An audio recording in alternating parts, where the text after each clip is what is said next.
ನನ್ಗೆ ಯಾಕೋ ಮನ್ಸೇ ಸರಿಯಿಲ್ಲ. ಯಾರು ನಿನ್ ಮನ್ಸ್ ನೋಯ್ಸಿದ್ದು? ಅದ್ಯಾಕ್ ಒಂಥರ ಫೀಲಿಂಗ್ ಅಲ್ಲಿ ಇದೆಯಾ? ಅದೇನಾಯ್ತು ಅಂತ ಹೇಳು ಗುರು.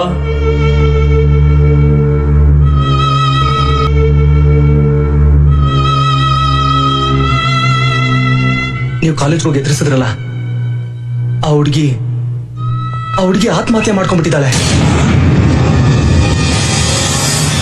ಮೊಮ್ಮಗಳನ್ನ ಕಳ್ಕೊಂಡಿರೋ ಅಜ್ಜಿ ಗೋಳಾಟ, ಜನಗಳ ಕಣ್ಣಲ್ಲೆಲ್ಲ ನೀರು.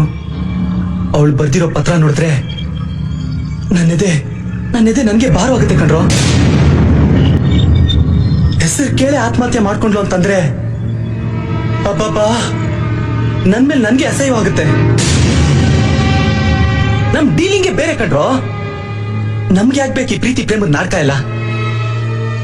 ನಾನ್ ಮಾಡ್ತಿರೋ ಪ್ರೀತಿ ಸುಳ್ಳು ಅಂತ ಗೊತ್ತಾಗಿ ಈ ಹುಡುಗಿನ ಹೆಚ್ಚು ಕಮ್ಮಿ ಮಾಡ್ಕೊಂಡ್ಬಿಟ್ರೆ ಚೇಚೆ, ನಾಳೆ ಬೆಳಗ್ಗೆನೆ ಹೋಗಿ ನಾನೇ ದಾಸ ಅಂತ ನಿಜ ಹೇಳಿ ಈ ಹುಡುಗಿ ಸಹವಾಸಕ್ಕೆ ಒಂದು ಗುಡ್ ಬೈ ಹೇಳ್ತೀನಿ ಕಣ್ರೋ. ಗುಡ್ ಬೈ ಹೇಳ್ತೀನಿ.